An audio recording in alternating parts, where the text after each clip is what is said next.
Okay, today we're going to start talking about Descartes.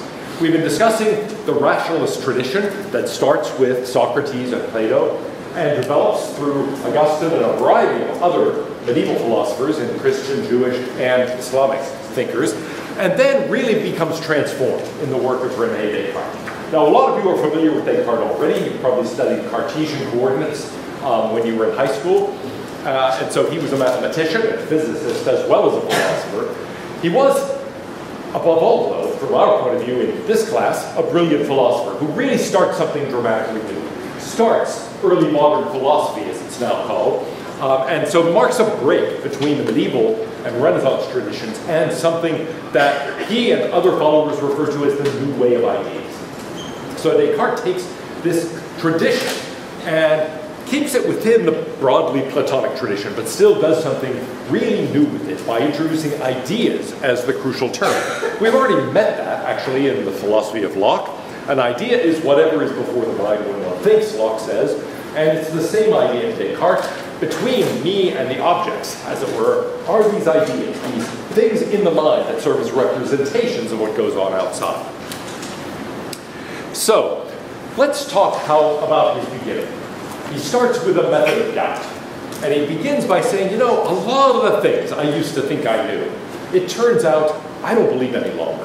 I now know a lot of my former beliefs are false. And that makes me worried, because maybe later I'm going to turn around to the beliefs I have right now and think that they're false. Is there anything I cannot doubt? And so he says, here's going to be my method. I'm going to start doubting everything I can possibly doubt. I'm going to doubt whether, for example, I'm awake or dreaming. I'm going to doubt whether my senses are telling me accurately what's going on in the world or whether I might be suffering some kind of illusion or hallucination. And in short, he's going to go around and doubt everything he can possibly doubt to see if he can find anything that is really indubitable, the sort of thing you cannot doubt. So, let's start with that point that he makes, that he now thinks that a lot of the things he used to think are actually false. In fact, he claims to know that they're false, although, as we'll see, that itself is something that he's worried about doubting. So it would be safer to say, maybe, are there things that you used to believe that you now believe to be false? Well, what are some examples? He seems to think this is widespread, that he looks at his own life and says, wow, I used to think all these things, and now I don't think them anymore. Yeah? Santa Claus. Okay, good. I don't think Descartes probably believed in Santa Claus. I think that's sort of a 19th century thing, but whatever it is, yeah, I think, hey, I used to believe in Santa Claus. I don't believe in Santa Claus anymore. Other examples? Yeah?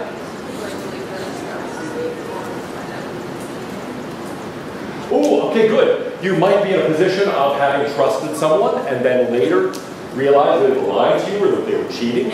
And so maybe it was somebody you were in a love relationship with. Maybe it was just a more general sort of thing, a friend you thought they felt a certain way about you, and then you found out through some sort of betrayal that it wasn't true. Other things that you might say were things you used to believe you don't believe anymore. Yeah? I used to hate fish, now I like fish. Oh, he used to hate fish, now he likes fish. Okay, so he used to think fish tasted bad, now he no longer believes that. And in fact, a lot of our tastes change. When I was a little kid, I hated salad and loved beef, beets, and liver. And then I went through a stage of hating beets and hating liver and loving salad. And now I'm sort of on the salad and beet side, but I'm still opposed to liver. But anyway, yeah, our tastes change, and that changes our perceptions about what is good to eat, what's not good to eat, and so forth. So there are lots of things we believe that we later no longer believe. Now, he says, actually this is much more problematic than just changing tastes about food, or finding out about Santa Claus, or finding out that somebody you thought was a friend betrayed you, and so on. He says, and really here he just goes through the litany of skeptical arguments that we've already talked about. The possibility of illusion. He says, wow, I know I've been deceived by my senses before, maybe I'm being deceived right now. He talks about the possibility of dreaming. How can I be sure that I'm really awake? And all of those are designed to make him doubt the evidence of his senses. So not just specific beliefs, but right now the belief that he is sitting there in front of the fire. And so we've already talked about one of these. I'll just remind you of this, his argument about the possibility of dreaming. He says, in my sleep, I experience the same things that madmen do when they're awake. sometimes even less probable things. How often have I been persuaded in the quiet of the night of familiar things, that I was here in my robe sitting by the fire, when in fact I was lying disrobed between the sheets. And so he says, now, it seems to me that I'm looking at this paper with waking eyes, but hey, it happens that in sleep I've often been tricked with similar thoughts. He says, I tend to think that what happens in sleep isn't so distinct as waking life, but on the other hand, when I'm asleep, I can't tell the difference. And so I've been tricked about things like this. I've thought something was really frightening, for example, and then I wake up and realize it was just a dream. And so he says, I really don't know how I can tell whether I'm awake or asleep. The astonishment almost persuades me that I'm asleep. But so far, he's really going through the skeptical arguments that have been presented by people like Philo of Alexandria, Sextus Empiricus, Zhuangzi, a variety of other people. And now, and by the way, skepticism becomes a big deal at this time in the 16th and 17th centuries, partly because people finally have access to these texts. The texts of Sextus Empiricus, of a variety of other thinkers from the ancient tradition were lost for more than 1,000 years. And all of a sudden, people have access to those texts again. And they start reading these skeptical arguments. And they're astounded. Throughout the medieval period, these arguments really faded deep into the background because the texts were all missing. But all of a sudden, these texts flood back into Europe. And people start reading them and say, oh my gosh, I thought I knew all this stuff. And what if I don't? These are very powerful arguments. And actually, Descartes contributes something even more powerful than any of those. He says, what if there is an evil deceiver who is expending all of his energies to trick me? Not just trick me about the evidence of my senses, or about memories, or about my trust in people, or my taste in food, but actually about everything. Well, that is really frightening. If I imagine this all-powerful being who is out to get me, wants to trick me, okay, wants to deceive me, we might think it makes my mind skip a beat every time I draw a conclusion. Every time I look at something and think, aha, I'm now talking to a classroom full of students. In fact, something's going wrong, I'm making a mistake. Or I add 1 plus 1 and get 2, and I'm making some kind of mistake. And so he says, what if there is a deceiver that is just pulling the wool over my eyes every single time? Now you can imagine having a human enemy, right? And that would be a pig. Imagine that somebody just hates you, and they devote all of their energies to destroying your life. So maybe they just follow you around campus with a big sign that says idiot, and an arrow that points to you. That would be really annoying. But you might think, look, still, I know that this person is following me around with the idiot sign. Well, here, imagine that somebody is getting inside your mind and messing with you. And so leading everything you believe to be false, leading every perception you have to be illusory. Well, here's how he puts this. He says, I'm going to suppose, in support of the method of doubt, to doubt as much as he possibly can. He says, I'm going to suppose not a God who's supremely good and a fountain of truth, but instead some evil genius of the greatest power and cunning who has employed all his energies to deceive me. Now, I want to make it clear, Descartes is not saying he believes in this. The last time I taught this, apparently I was so convinced that a bunch of students wrote papers in which they said, Descartes doesn't believe God is good. He believes God is an evil deceiver out to trick him. And no, that isn't the things at all. Okay, he's supposing this because he's saying, I want to know if there's anything that is absolutely immune from doubt. If I start thinking about illusions or dreaming, I can still say with Augustine that, look, I still know that the world is finite or infinite. I still know that 1 plus 1 is 2. And so that's not something that is going to lead me to doubt certain truths. But this thought that not only are my perceptions illusions, but also any cognitive activity, every thought, every belief is somehow messed with in such a way as to make it false. That's a much more radical thought. And so the evil deceiver hypothesis here is going to make him doubt even logic, even mathematics, even the most elementary operations of the mind. I mean, here is a ridiculously simple logical inference.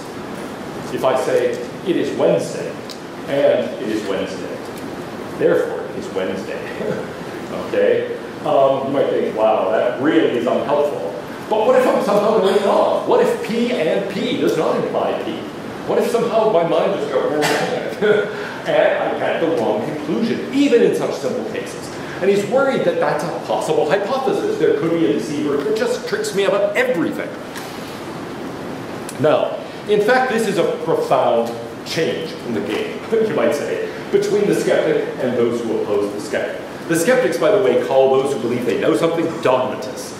And so the fight is, in a sense, between the skeptics and the dogmatists.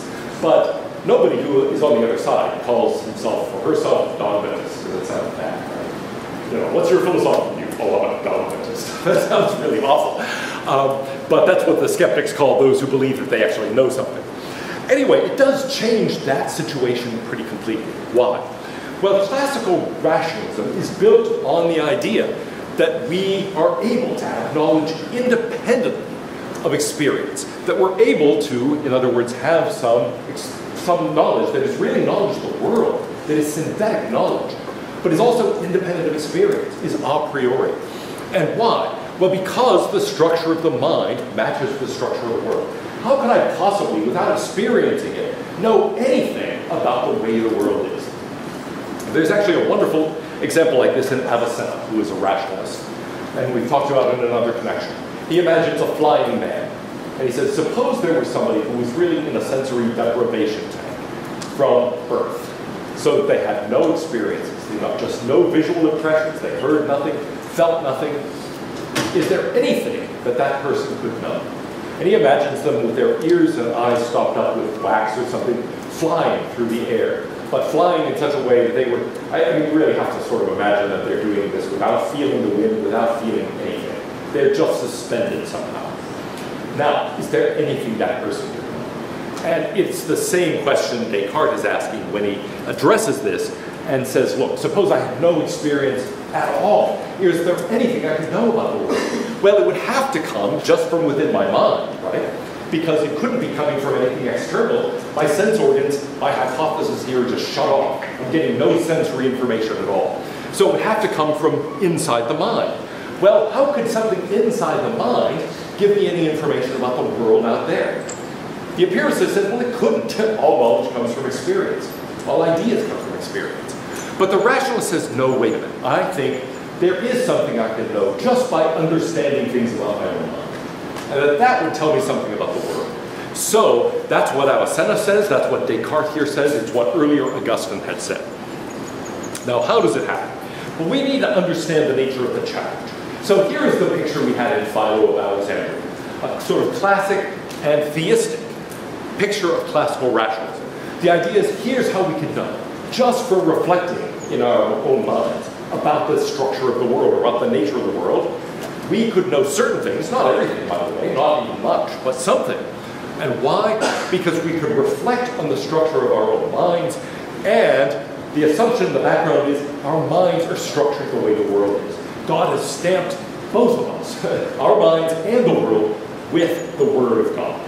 And so the Word is in both places. So I can turn internally and examine the logos within me, and that tells me something about the logos outside me. Now that makes you swallow a lot, right? That there is this kind of pre-established match between the structure of the mind and the structure of the world. But nevertheless, if you have this view, as Philo does at the end after confronting his own skeptical arguments, or Augustine does, then you've got this picture of the mind as, in a principle, capable of giving you information about the world. Well, Descartes is in effect with an evil deceiver raising a scary possibility. He says, look, what if instead of a good God that stamps your mind and the world with the same stamp, you've got a God who's not so good, who stamps your mind and the world with different stamps.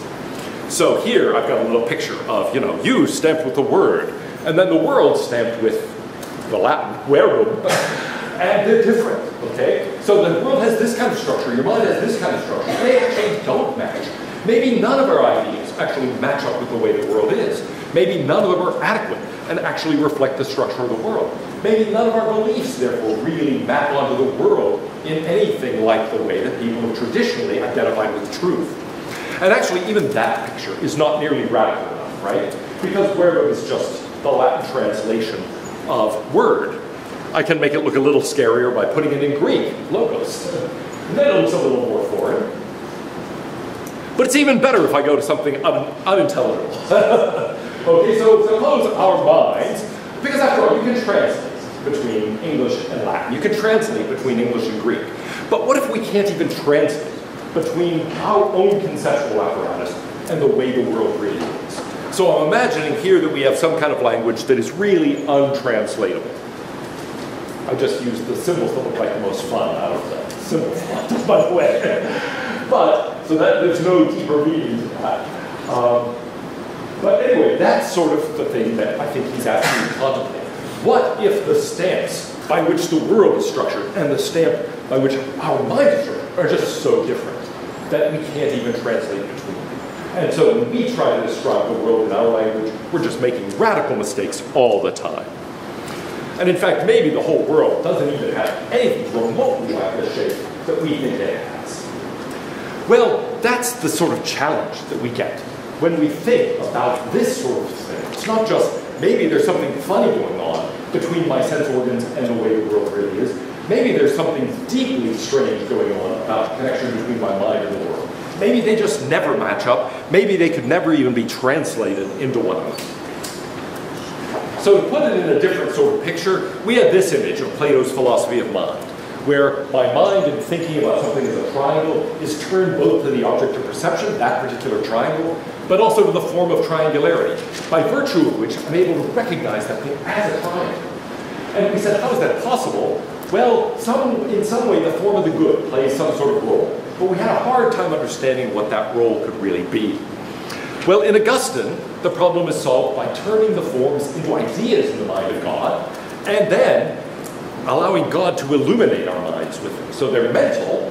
They are the things that are, in a sense, mental objects, so it's easier to understand how we can grasp them mentally. But on the other hand, they're not within my mind or your mind.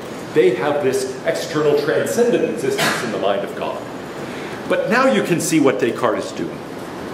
He's saying, well, actually, you know, imagine that I do have these innate ideas, and imagine that there are objects out there. Why should I think they actually match? If I assume a good God, then maybe I can say God is good enough to make them match. But if I don't, if I think, wait, what if there's an evil deceiver? Then I'm really in trouble. Because it might be that the ideas that are within my mind, before I'm even born, the way my mind is just built, is really not suited to the world. Now you might think this is a wild hypothesis, but some people argue, well, think seriously about the theory of evolution. At first, the theory of evolution is something that might reassure you, because how have we gotten here? Well, we and those of us human beings who have gone before have in some ways managed to survive and propagate the species, right? And so surely what we had in our minds had to match the world. You might say, well, wait a minute. Actually, all we know is that the way our minds have evolved is something that promotes our own survival. It may or may not promote our survival to match the world. Are there any ways in which we actually do better at surviving if we don't know the truth? Is it ever better for anyone not to know the truth? Some of you are nodding yes or smirking strange smiles. Nobody's saying anything. What's such a case? When would it be better for you not to know the truth? Yeah.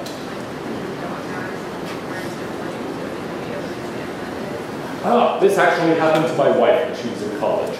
Okay, her dog of 17 years died the day before a big final exam. And so her parents faced this dilemma. Do we call her and tell her dog that she had since she was 5 is dead? Or do we put it off for a day? And actually now I forget what they did. I think they called her and told her, which now strikes me as a really jerky reaction. But anyway, yeah, I mean, you might think, look, tell me after the exam. Don't tell me right before the exam, okay? It's better not to know, something like that. Are there other situations where it's better not to know?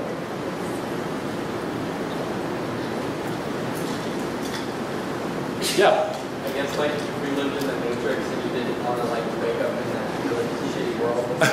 Ooh, all right, good. We live inside the Matrix. Maybe we don't want to get out. I mean, remember I showed you some slides that showed that Elon Musk and a variety of other people are convinced we actually are in something like a Matrix, that we're all Sims in some kind of alien created video game. Well, you might think, ooh, and in fact, some of them are funding efforts to figure out how to break us out of this game. It's just like in the movie. Now, you might think, well, wait, are we sure we want to get out of the game? I mean, number one, is it possible? I mean, if any of you played The Sims, what would it mean for one of your Sims to say, let me out, I'm a real boy?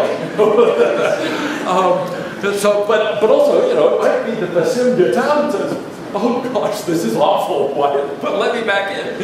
And so, anyway, it might be that we're really better off just being Sims and living our Sim-type life rather than actually confronting the nature of the reality. So, those are examples. It might be that also, I mean, look, I look around at a classroom that is filled with mostly empty space. No offense, people, but it's mostly empty space. And then there are these tiny, tiny particles that are moving at very high rates of speed and vibrating and so forth. And that's not at all what I seem to be looking at. I don't see molecules. I don't see electrical fields or anything of the sort. And so you might think, well, what if I did? Wouldn't that make me better able to survive? Probably not, right? It's really important that I be able to identify large objects like human beings and trucks and so on. It's relatively unimportant that I be able to identify individual molecules. And so there probably are ways in which our minds have evolved so that they don't actually reveal us the nature of reality, but some kind of gloss on it that's better for our survival. Anyway, the point is that we shouldn't start out assuming that there's this match. Descartes is raising the possibility maybe there's not. Maybe our minds are fitted for something other than truth, something like survival. Or maybe there is an evil deceiver out to trick us. Now, he raises the question, if this is true, if there could be such an evil deceiver, not if there is an evil deceiver, but just if there could be, does it mean that everything is something I ought to doubt if I follow out this method of proof? Is there anything that would be indubitable or immune from doubt? He says, suppose all the things I see are false. I persuade myself that nothing has ever existed of all that my fallacious memory represents to me. I consider that I possess no senses. I imagine that body, figure, extension, movement, and place are but the fictions of the mind. What then can be esteemed as true? Maybe nothing at all, unless there's nothing in the world that's certain. So, in short, he's thinking, is there anything we cannot doubt? Anything we could put at the foundations for knowledge and say, that is absolutely secure. We're on solid rock.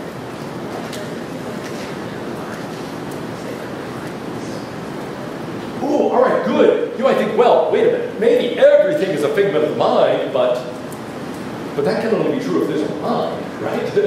And so you might think, maybe everything is really a fiction.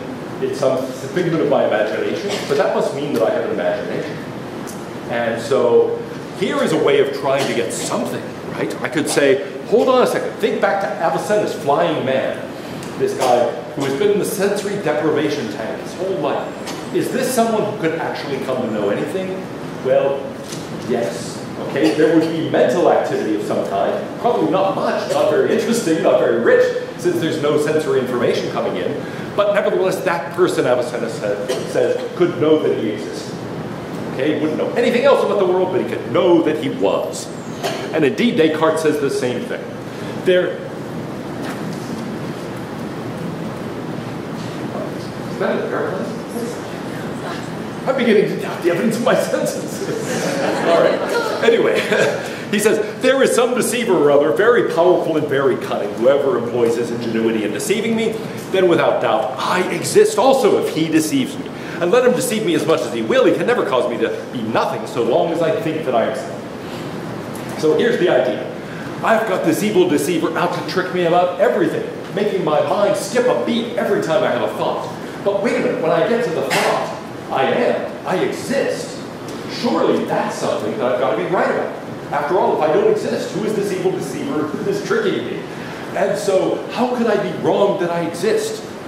And he continues, we've got to come to the conclusion that this definite proposition, I exist, is necessarily true every time I pronounce it or that I mentally conceive it. So anytime I think, I am. Every time I doubt that I am. Every time I wonder whether I am. Every time that proposition is before the mind, as a belief, as a doubt, as a wondering, just when I entertain the thought, it is automatically true. Because it's me who is doubting or thinking it or believing or wondering. And so he says that in Latin, sum, I am. That is something that really I can be sure about. I can't doubt that. Now, what makes it so special?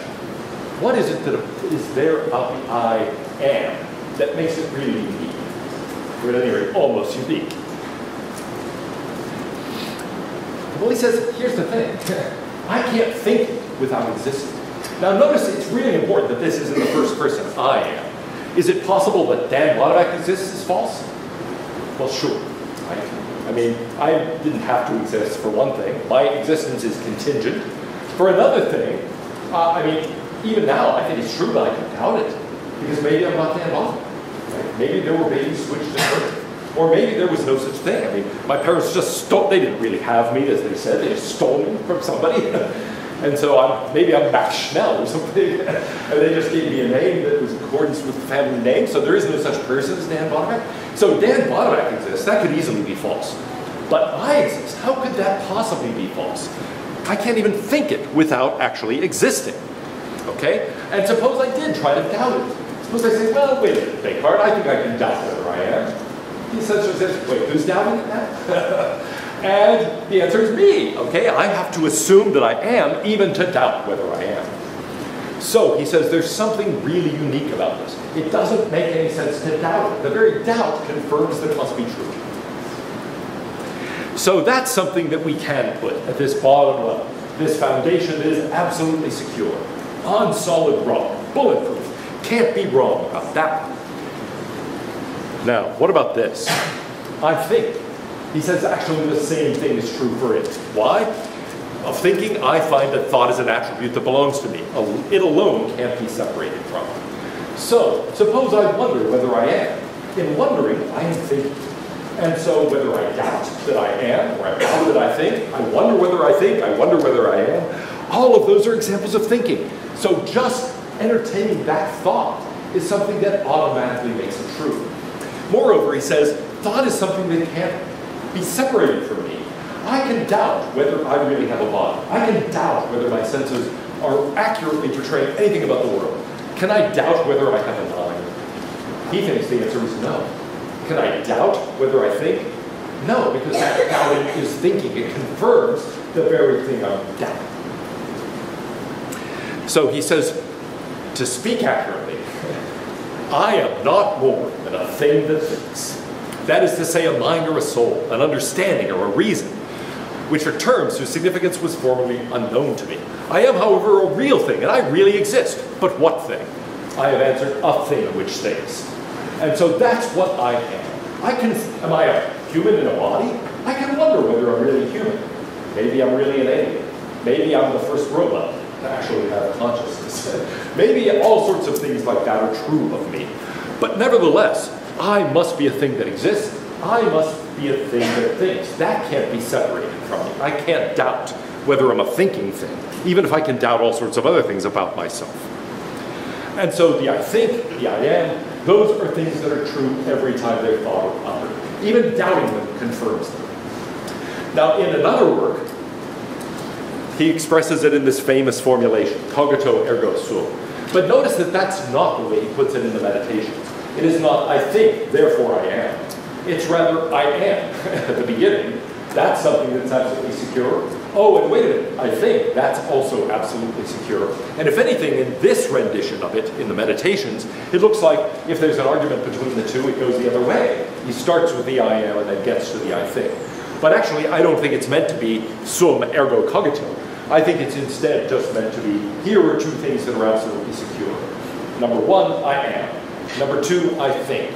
Because when I think about how I got to that conclusion that I am, that it couldn't even be doubted, I realize I can't doubt that I think either.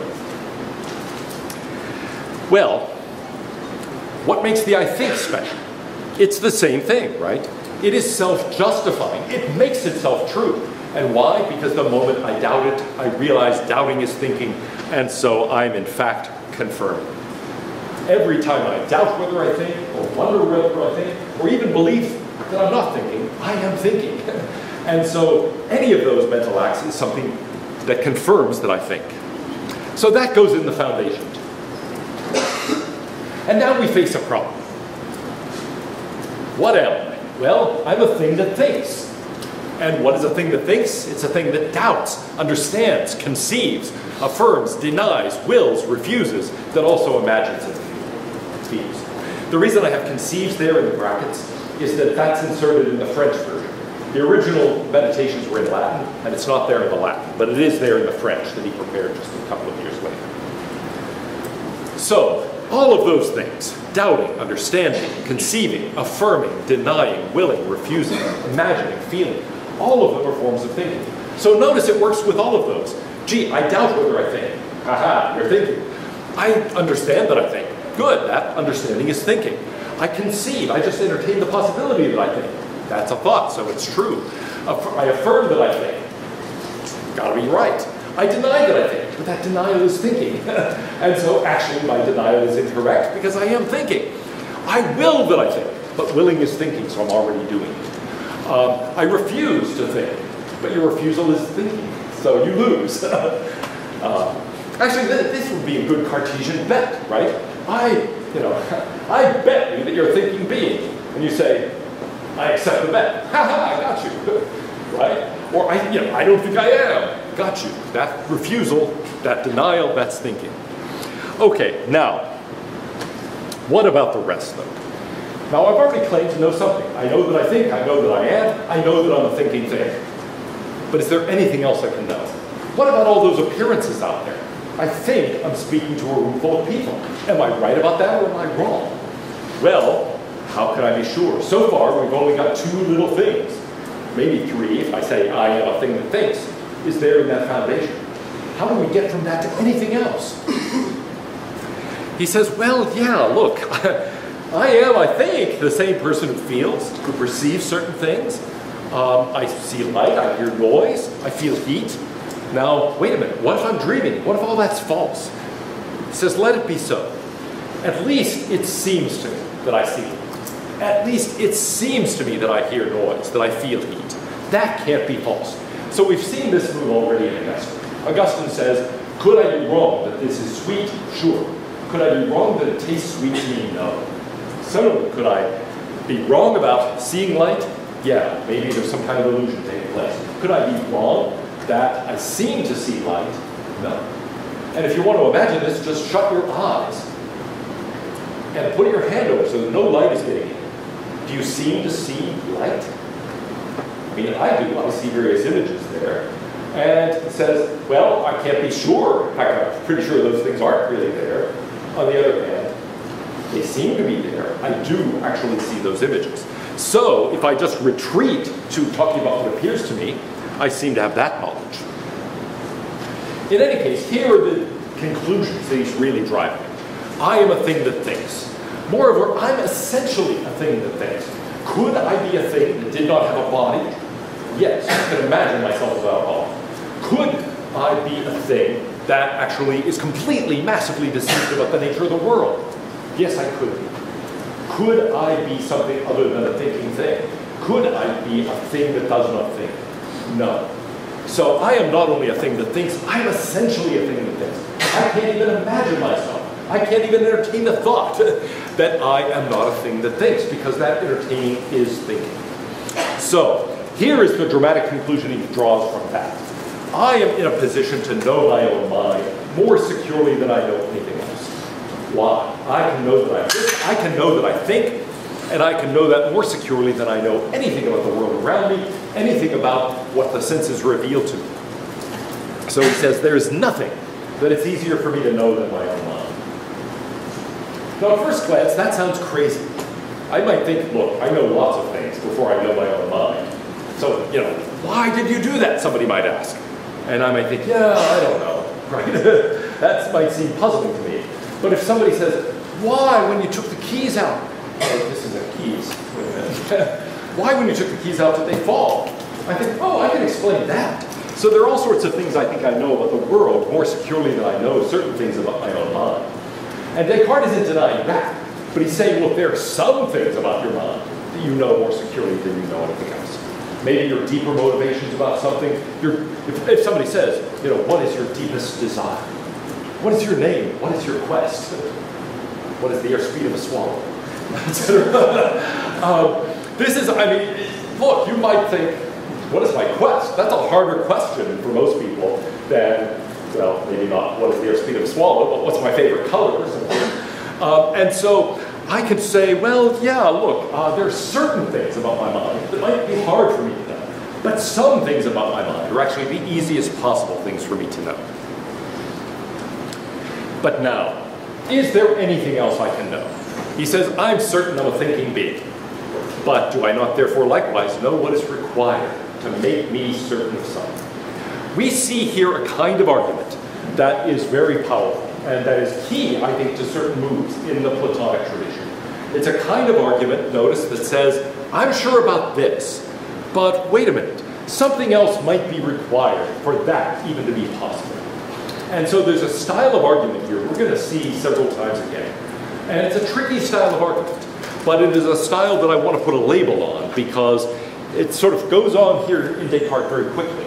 It's something that other philosophers are going to make a big deal out of. It's called a transcendental argument. Here's the idea. Something happens. Maybe I'm sure of something, maybe at least something is possible. But the idea is, look, that could be possible only if something else is true. So, if that thing is possible, I can conclude that that other thing must be true. So here's the formula. A, for example, is possible. But wait a minute, A could be possible only if B. So B. Now, here's a sort of simple and stupid example. Suppose a friend of mine says, as we're, let's say, speeding along this car, and I said, you're going awfully fast, you might get a ticket. He says, no, I won't get it.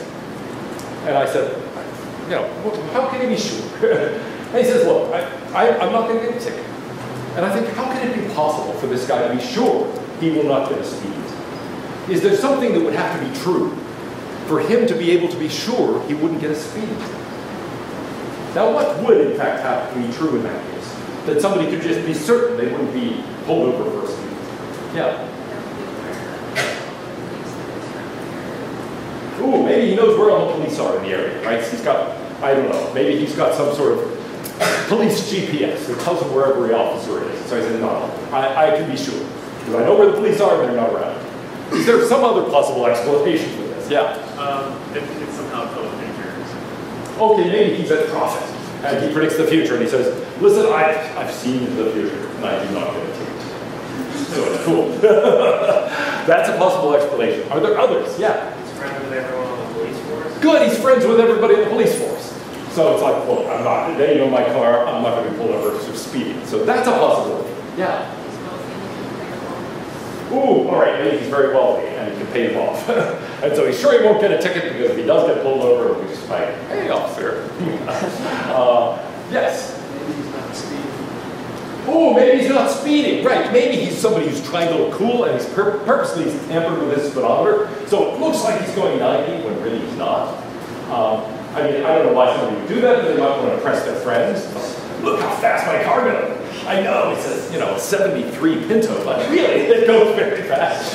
And actually, I did have a whole car one time that had a broken speedometer like this, except in the other direction. It just never got over 55. And so no matter how fast you went, it always looked on the speedometer like you were going at most 55, because it would get up to that point, and then it would kind of go, it was a 63 Chevy. Eventually, it got smashed. But anyway, that car was one where it was sort of the opposite problem, but the speedometer just never got high enough. So you might say, look, I never have to worry about speeding in this car because the speedometer never shows that I go over 55. Well, sorry, that's silly. But anyway, if I could think about this and think, okay, look, that's possible only if these things must be true. One of those things anyway has to be true. We can conclude one of those things then is true. And Descartes gives us an argument like that. He says, certainly in this first knowledge, this knowledge that I am, that I think, that I'm a thinking thing, he says there's nothing that assures me of its truth excepting the clear and distinct perception that I have of what I state, which would not indeed suffice to assure me that what I say is true, if it could ever happen that a thing that I conceive so clearly and distinctly could be false. And accordingly, it seems to me that I already can establish as a general rule that all things that I perceive very clearly and very distinctly are true. So that is an argument that has, I think, exactly this structure. What is he doing? He's saying, I'm giving you an argument about the conditions of the possibility of something. In this case, the conditions of the possibility of certainty, of any kind, about anything. He says, look, it is possible for me to be certain about something. I am certain that I am. I am certain that I think. But that could be possible only if I can trust what appears to me clearly and distinctly to be true. And so he says, I can trust, therefore, what appears clearly and distinctly to me to be true. Okay? I am convinced. I am sure that I am. I am sure that I think. I am sure that I'm a thinking thing. But I can have that certainty only if I can trust my clear and distinct perceptions. Therefore, I can trust my clear and distinct perceptions. Okay, now, what do you think of this argument? Does it appear to you clearly and distinctly to be true? To be valid? Well, it's a sort of weird form of argument. A form that we're going to see, as I've mentioned again and again. But this is a really, I think, clear example of it. What leads me to that conclusion that I can trust my clear and distinct perceptions? Well, the thought that I've got a couple of them, like I think and I am, and it would be possible for me to be certain of those, only if this is true. Now, a lot of people look at Descartes' argument here, and I think they miss the point. They think he's crudely committing a fallacy. He's saying, well, gosh, I clearly and distinctly perceive that I am. And I'm convinced that's true. And I clearly and distinctly perceive that I think. And I'm convinced that's true. So, hey, I guess all the time, when I perceive something clearly and distinctly, I've got certainty. And then it would look terrible, right? It would look like, case 1, it's true. Case 2, it's true, therefore it's always true. Kind of like, yeah, if I look at the keys in my pocket, this one is a sergeant. This one is, oh, it's just Lowe's. So every key in my pocket would be either a sergeant or a Lowe's. And you could say, yeah, that doesn't make any sense, right? I mean, that's not a very good way to argue, just from 2 cases to all. Okay? Suppose I meet 2 students from the University of Oklahoma, and they're both jerks. Could I conclude that everybody who goes to the University of Oklahoma is a jerk? Well, okay, the answer was supposed to be no. But anyway, yeah, bad example. Nevertheless, here he's saying, so anyway, if it were that argument, it would be a terrible argument. But I don't think that's what it is. He's really saying, it's possible for people who go to the University of Oklahoma to be jerks, but that could be possible only if, what? What would have to be true for some of the people in Oklahoma to be jerks? Yeah. At least one of them is a jerk? Well, that's true if I think of it that way. Then I've got something that's sort of circular and not very interesting. But maybe, you know, it could be like, yeah, the admissions criteria at universities really don't take personality much into account. So it's actually possible for a student anywhere to be a jerk. And then you can conclude, well, okay, so I can trust the fact that people don't take this kind of thing into account. Yeah? They have to exist in order to be jerks. Oh, beautiful. They have to exist. That's better. So yes, in order to be a jerk, you must be, right? And so you can say, look, it would be possible for them to be jerks only if they actually exist. Therefore, I can trust that some University of Oklahoma students exist. Only some. Okay. Well then, that's the idea. That is the argument. Now he admits, because he's giving an argument. You might say, wait, can't I doubt your argument? Couldn't I doubt the premise that this is possible? Well, he thinks not really, because I've given you these arguments that I'm certain that I am, and that I'm certain that I think. Could I doubt the conclusion, though? Could I doubt whether it follows that actually all of my clear and distinct perceptions must be right? And he says here, when he's giving this seems, he says, so it seems to me, in the Latin videor, which is the passive tense of just the verb that means to see. So it really does mean, it seems, it appears to me that this is the case. He doesn't say, he confidently affirms. So this argument himself is itself something that at this stage of the game, he introduces as his reason for trusting his clear and distinct perceptions. But he admits, it just seems to me true, right? And maybe there's still in the back of my mind this thought that the evil deceiver is tricking me. So he's giving us an argument, but he's admitting, basically, this argument seems right to me, but hey, we've got reason to worry about what merely seems right to me. So I want to leave you with this thought. We so far do not really have a knockdown, drag-out argument that I can get from I think and I am to much of anything else. However, he does have a sort of argument that says maybe I can do it if I've got this. And to make that really solid, we're going to have to show that the evil deceiver possibility is not there. We're going to have to kick it out the window. And how do we do that? We have to prove that God exists. And we have to prove that God is good. And only then will we really have a solid answer. But that comes next week. Next time we'll look at the theory of mind, the result from my thinking that I'm essentially a thing that thinks.